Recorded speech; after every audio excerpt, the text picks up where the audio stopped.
وما أرسلناك إلا رحمة للعالمين۔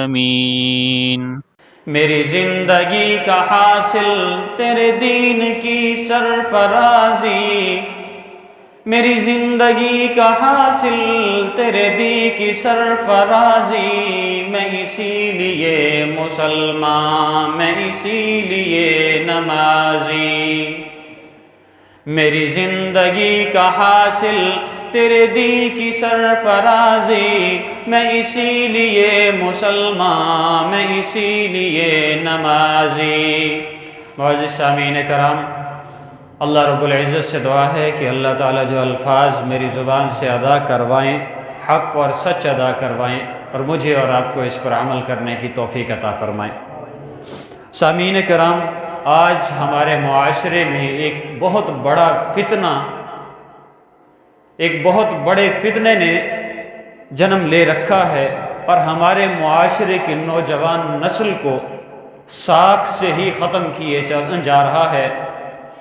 اور نوجوان نسل میں چاہے بچی ہے یا بچہ ہے، یہاں تک کہ جس ہاتھ میں ہم نے موبائل پکڑا دیا، اس ہاتھ سے یہ خطرہ ہے کہ وہ اس فتنے میں کہیں ملوث نہ ہو جائے۔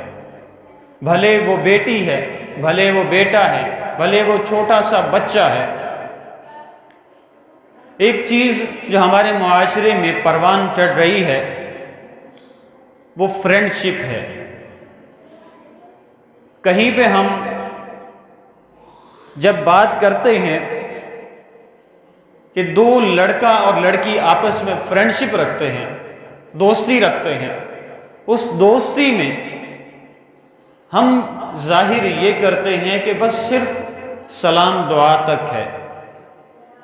رسول اللہ صلی اللہ علیہ وسلم نے فرمایا کہ کسی نامحرم کی طرف جب شہوت کی نظر سے کوئی دیکھے، وہ زنا کے زمرے میں آتا ہے، اور جس وقت تک وہ شخص وہ زنا کرتا ہے، بھلے وہ آنکھ کا زنا ہو، کان کا زنا ہو، ناک کا زنا ہو، زبان کا زنا ہو یا جسم کا زنا ہو، جب تک وہ زنا جاری رہتا ہے تب تک انسان اسلام میں نہیں رہتا، ایمان میں نہیں رہتا۔ وہ وقت اس کا کفر و شرک میں لکھا جاتا ہے، اسلامی حالت میں نہیں لکھا جاتا، ایمان کی حالت میں نہیں لکھا جاتا۔ ایک شخص اگر صرف اپنی نگاہوں کی تسکین کے لیے بازار میں جاتا ہے کہ اپنی نگاہوں کو ٹھنڈا کر لوں، لوگوں کی عورتوں کو دیکھ لوں، ان کے چہروں کو دیکھوں اور اپنی نگاہوں کو تسکین پہنچاؤں، جتنا وقت وہ اس کام کے لیے اس بازار میں گیا یا گلی کوچے میں گھوما پھیرا، وہ تمام کا تمام وقت اس نے کفر میں گزارا۔ اور اسی طریقے سے میں ایک گھر میں رہتا ہوں، میرے پڑوسی کی عورت کی آواز میرے کانوں میں پڑتی ہے، مجھے بڑی سریلی آواز لگتی ہے، میں اس آواز کو سننے کے لیے مکمل طور پہ اپنی توجہ ادھر رکھتا ہوں، جتنا وقت میری توجہ، میرے کان اس طرف لگے رہے، وہ تمام کا تمام وقت کفر میں گزرے گا۔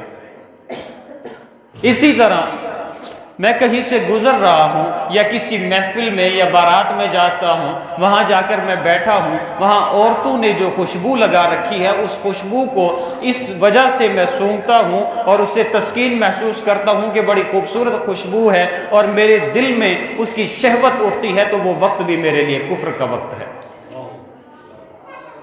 اگر میں کسی عورت کی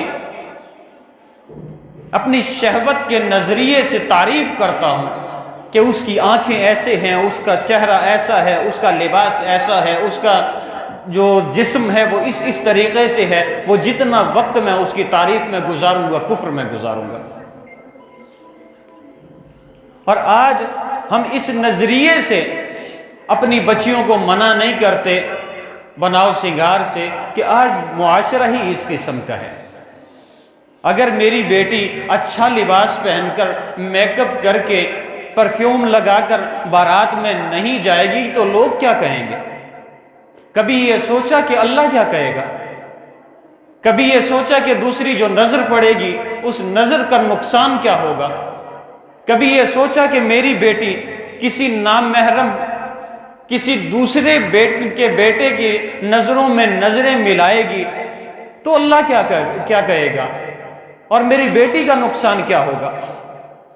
ہم ان چیزوں کو نہیں سوچتے، ہم یہ سوچتے ہیں کہ لوگ کیا کہیں گے۔ شادی کا پروگرام ہو نا، ہماری بیٹیاں، ہماری بہنیں، ہماری مائیں شریعت کی تمام حدیں پار کر دیتی ہیں، مگر ہم آخری ایک چیز کبھی نہیں بھولتے، ایک چیز کبھی نہیں بھولتے۔ سارا نظام خلاف شریعت ہوتا ہے، اور جب بیٹی رخصت ہونے لگتی ہے ہم بھاگتے ہیں، جا کے قرآن پاک لے کر آتے ہیں، اس کے سر پر چھاؤں کرتے ہیں اور اسے گھر سے روانہ کرتے ہیں۔ کیا قرآن جس کی چھاؤں میں بیٹی کو رخصت کیا اس نے یہی حکم دیا کہ جب جانے لگے اس وقت اس کے سر پہ چھاؤں کرنا؟ جس جہیز کا تعلق ہی نہیں ہے کسی شادی میں، اسلامی نظریے کے مطابق ہم وہ جہیز 30 لاکھ کا جہیز دیں گے، مگر 30,000 اگر اس کے وراثت میں آتا ہے وہ نہیں دیں گے۔ ہم نے اپنے اوپر اس چیز کو لاگو کر لیا ہے کہ خلاف شریعت سارے کام کرنے ہیں، جب شریعت کی بات آتی ہے ہمیں اشکال شروع ہو جاتے ہیں، شریعت کی بات آتی ہے ہمیں شک و شبہات شروع ہو جاتے ہیں، ہمارے دل میں طرح طرح کے شک اٹھنے لگتے ہیں۔ کیوں؟ بات دین کی ہے، بات اللہ اور اللہ کے رسول کی ہے، بات اللہ کے بتائے ہوئے طریقے، محمد الرسول اللہ صلی اللہ علیہ وسلم کے کر کے دکھائے ہوئے طریقوں کی ہے، وہاں پر ہمیں اشکال پیدا ہوتے ہیں۔ بات کرنے والا بھلے ہی عالم دین ہو، ہمیں اس بات کا شک ہوتا ہے کہ کہیں ایسا تو نہیں یہ جو حدیث سنا رہا ہے یا یہ جو قرآن کی آیات اور اس کی تفسیر سنا رہا ہے غلط سنا رہا ہو، یہاں پہ ہمیں شک پیدا ہوتا ہے۔ عدالتی نظام میں چلے جائیں ہمیں کوئی اشکال پیدا نہیں ہوتا، روڈ بنا ہو زگ زیگ طریقے سے بنا ہو ہمیں کبھی اشکال پیدا نہیں ہوگا۔ کیوں؟ اگر ہم اس پر انگلی اٹھاتے ہیں تو وہ تو ہمارے گریبان کو پکڑے گا، اور جب دین کی بات آتی ہے کوئی اگر کسی غلط کام سے منع کرتا ہے تو ہم کیا کرتے ہیں؟ اس کا گریبان پکڑنے کو جاتے ہیں، اس کے گریبان تک ہمارے ہاتھ جاتے ہیں، اور جب قانون کی بات آئے، دنیاوی نظام کی بات آئے، پھر یہ ڈر ہوتا ہے کہ کہیں ہمارا گریبان نہ پکڑا جائے۔ ہمیں وہاں پہ اس چیز کا ڈر ہے کہ لوگ میرا گریبان نہ پکڑیں، لوگ کیا کہیں گے، لوگ کیسا سوچیں گے، لوگ کیسے کریں گے، لوگ میرے ساتھ کیا کہیں گے۔ یہ نہیں سوچتے اللہ کیا کرے گا، اللہ کو یہ بات بری لگتی ہے یا نہیں، اللہ کے نبی کو یہ بات یہ طریقہ برا لگتا ہے یا نہیں، قیامت کے دن، قیامت سے پہلے قبر میں جائیں گے کیا معاملات ہوں گے، حشر میں جائیں گے کیا معاملات ہوں گے، ترازو لگے گا کیا معاملات ہوں گے، اللہ سوال کرے گا کیا معاملات ہوں گے، جب اعمال نامہ پکڑایا جائے گا کیا معاملات ہوں گے، جنت ملے گی یا جہنم ملے گی، یہ سوچ ہمارے دل میں کبھی نہیں آتی۔ ہم ایک بات کرتے ہیں کہ اللہ نے تو وعدہ کیا ہے کہ مسلمان کو جنت میں داخل کروں گا، یقین کرو کہ اللہ نے وعدہ کیا، کیا آپ اور میں قبر میں بچھوؤں کے عذاب سے نمٹ سکتے ہیں؟ آپ اور میں قبر میں سانپوں کے عذاب سے نمٹ سکتے ہیں؟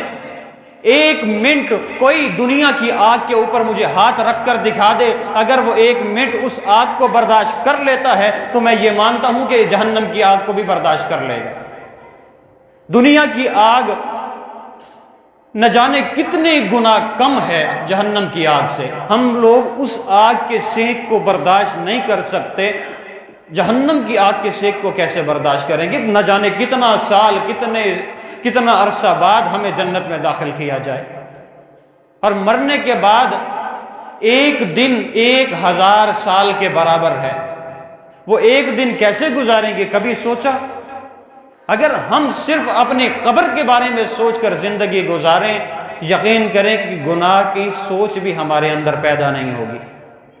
اللہ تعالیٰ مجھے اور آپ کو دین حق پر چلنے، اسے سمجھنے اور اپنی اولادوں کو سمجھانے کی توفیق عطا فرمائے۔ وآخر دعوانا الحمدللہ رب العالمین۔